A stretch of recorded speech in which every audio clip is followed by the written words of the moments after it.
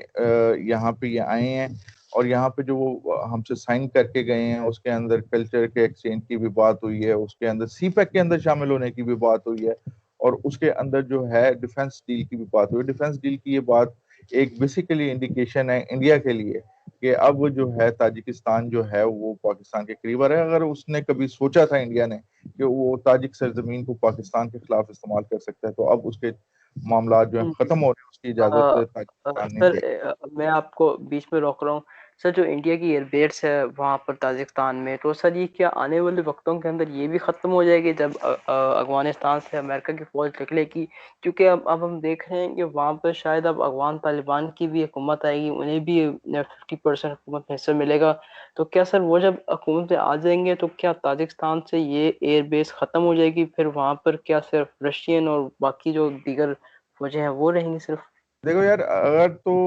جو جہاں تک میری اطلاعات ہیں یہ OBOR یا ون بیلٹ ون روڈ کا حصہ تاجکستان ہے. دوسرا it is under the influence of Russia, ٹھیک ہے. اب انڈیا کو بیس دینا ایک سی پیک سوری اوبور یا بیلٹ اینڈ روڈ انیشیٹو کے ایک اہم روڈ کے اوپر بٹھانے کے برابر ہے. تو لاجیکل بات یہی ہے کہ جیسے جیسے معاملات اور ڈیولپمنٹ کی طرف جاتے ہیں تو انڈیا کو ایٹ سم پوائنٹ کہا جائے گا کہ پلیز آپ get out of this country, leave over bases, کیونکہ نہ چائنا اس بات کی اجازت دے گا, کیپنگ ان مائنڈ جس طریقے سے امریکہ کے قریب امریکن پٹھو بن چکا ہے انڈیا, اور امریکہ کی انگلی پکڑ کے انڈیا چل رہا ہے, تو اس کی وہاں پہ موجودگی نہ رشیا کے لیے قابل اعتماد ہوگی, قابل قبول ہوگی, اور نہ ہی چائنا کے لیے. تو وہ تو اسے نکلنا پڑے گا. اس لیے فور ایئر بیس ہو یا any air base who, I don't think so کہ یہ اب پاکستان کے لیے کوئی تھریٹ ہوگی. جی سر, یہ بھی بتائیے گا کہ ڈیفنس کے حوالے سے تو پاکستان کیا, کیونکہ ہم نے جب دیکھا کہ ترکستان کے جب صدر پاکستان کی ایئر اسپیس میں آئے تو ہمارے جو تاجکستان معذرت چاہوں گا, تاجکستان کے جب صدر جو ہے وہ پاکستان کی ایئر اسپیس میں آئے تو JF-17 تھنڈرز نے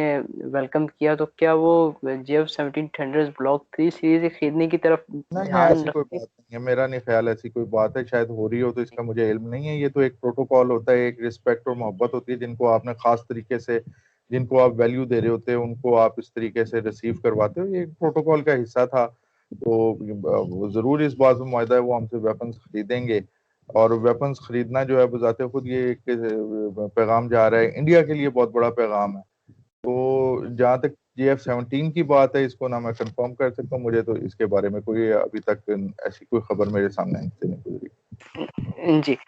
سر, بتائیے گا کہ آخری ٹاپک کی جانب اپنے جائیں گے کہ ہم نے دیکھا کہ ایک بہت اہم ترین میٹنگ ہوئی, ورچوئل میٹنگ تھی افغانستان, پاکستان اور چائنا کے فورن منسٹرز کے درمیان. افغان پیس پروسیس کے متعلق جو ہے بہت گہری طریقے سے بات کی گئی.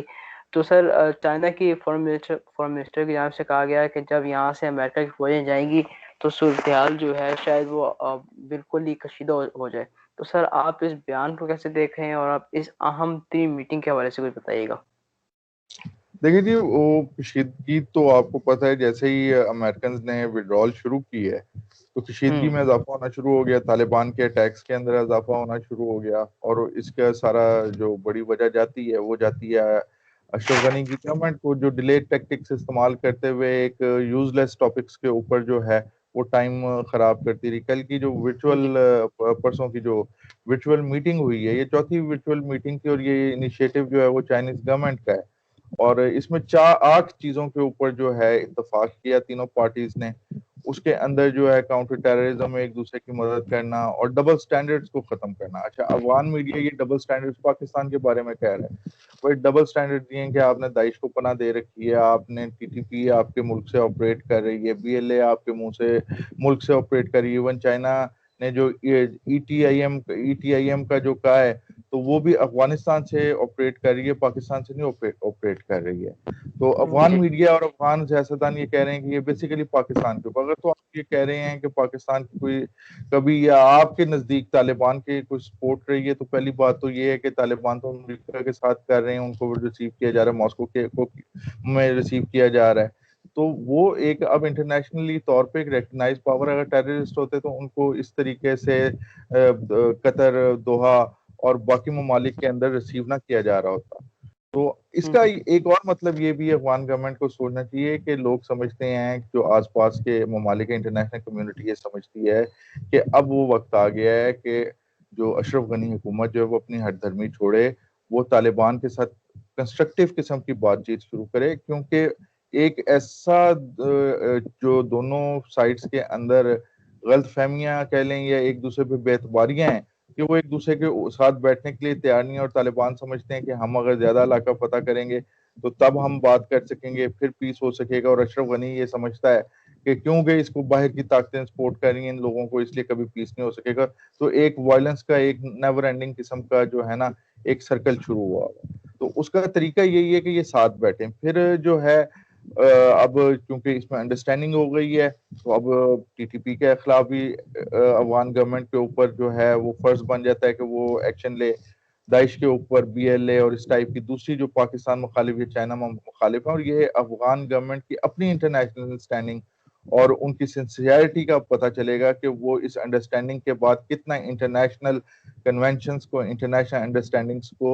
رسپیکٹ دیتے ہیں. اس کے علاوہ اس میں بات ہوئی اچھے تعلقات کی, بیلٹ اینڈ روڈ انیشیٹو کی بات کی. اب تاجکستان کے پریزیڈنٹ امام علی رحمان جو ہے, ان کی آمد کو ادھر بھی بیلٹ اینڈ روڈ کی بات ہوئی تھی, تو تاجکستان پاکستان کے ساتھ کیسے رابطہ کرے گا, وہ وایا افغانستان ہی ہے.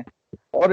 افغان گورنمنٹ کو بھی یہ سوچنا چاہیے ہے کہ آپ جو ہے نیگیٹو پروپیگنڈا اور نیگیٹیوٹی کے اندر لتھڑے پڑے ہوئے ہو, اور یہاں تک کہ اب وہ اخلاقیات سے بھی آپ اترنا شروع ہو گئے ہو. اگر آپ اس منصوبے کے اندر شامل ہوتے ہو تو آپ بھی کماتے ہو, آپ کا ملک بھی خوشحال ہوتا ہے اگر آپ چاہو. اچھا, ایک اور بہت اہم بات اس کے اندر ہوئی, وہ یہ ہوئی کہ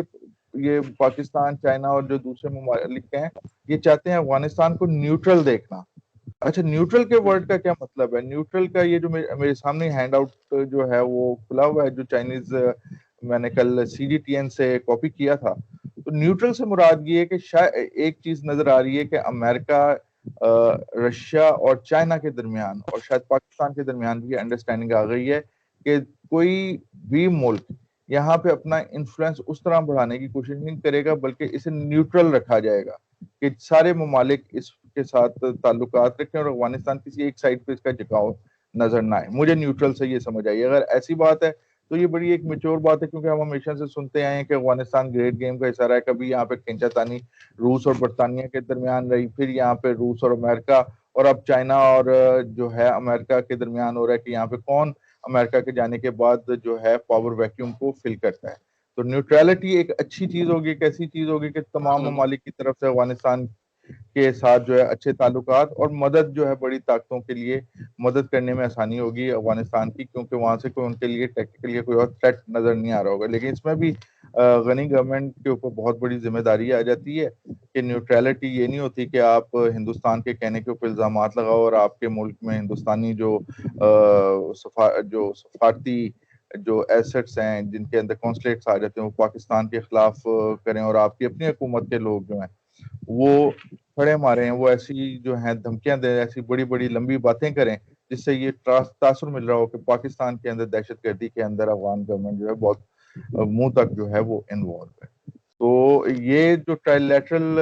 سمٹ ہے, اگر تو اس کے ان انڈرسٹینڈنگز پہ بات ہوتی ہے تو یقین کیا جا سکتا ہے کہ انشاءاللہ آگے حالات کنٹرول میں ہی ہوں گے. اور افغانستان میں امن بھی آئے گا اور ایک اچھے تعلقات، ایک ٹریڈ اور اس کا جو ہے کامرس کا دور بھی ہوگا ان تین ممالک میں، جس کو ہیڈ چائنا کر رہا ہے۔ اور تاجکستان ابھی ہو کے گئے، اس سے پہلے آپ کو پتا ہے کہ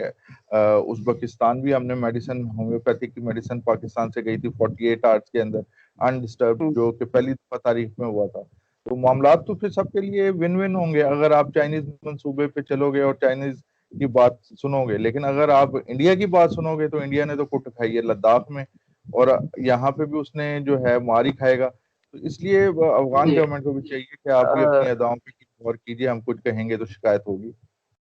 جی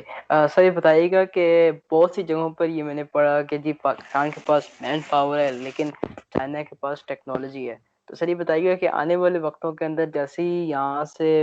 امریکن فوجیں نکل رہی ہیں تو کیا آپ یہ دیکھ رہے ہیں کہ چائنا جو ہے وہ ٹیکنالوجی بھی دے گا چائنا کو، اس کے علاوہ پاکستان بھی جو ہے اپنی